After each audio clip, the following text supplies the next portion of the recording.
มื้อนี้เป็นมื้อวันพระธรรมสวนะเป็นมื้อวันพระ8 ค่ำขึ้น8 ค่ำเดือน6 ปีมะเมียให้ธรรมะให้คำสอนหลักการแนวทางของพระพุทธศาสนาปัญว่าโลกนี้เป็นแค่ทางผ่านนักปราชญ์บัณฑิตนักปราชญ์ทั้งหลายท่านเกิดมาเพื่อสะสมบุญบารมีแล้วก็เพิ่นก็อาศัยบุญบารมีนี่นำดวงจิตนี่ให้พ้นจากทุกข์ในวัฏฏะทั้งหลายทั้งปวงใดเพราะฉะนั้นนี่การเจริญศีล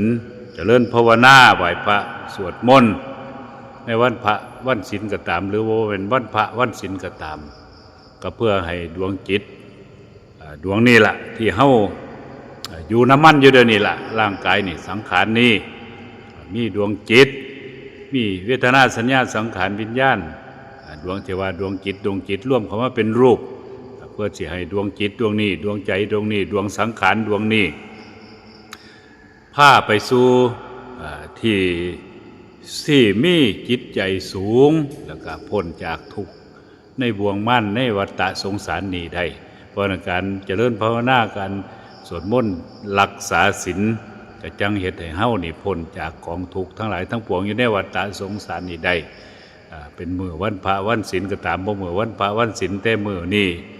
เฮาก็เฮ็ดเป็นพิเศษวันพระวันศีลไหว้พระสวดมนต์ลดละกรรมทั้งหลายทั้งปวงบาปกรรมอกุศลกรรมทั้งหลายทั้งปวงให้มันสิ้นไปเพื่อให้ชีวิตของเฮานี่สดใสดวงชีวิตดวงใจของเฮานี่มีสดใสเพื่อสิให้นำพาไปสู่ที่เพิ่นว่า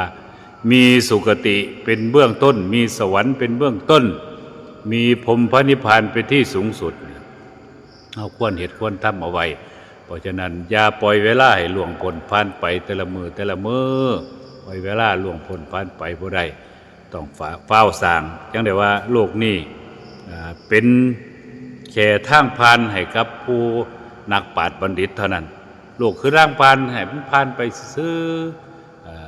บ่ไปยึดติดกับมันบ่ไปทุกข์กับมันบ่ไปดีใจกับมัน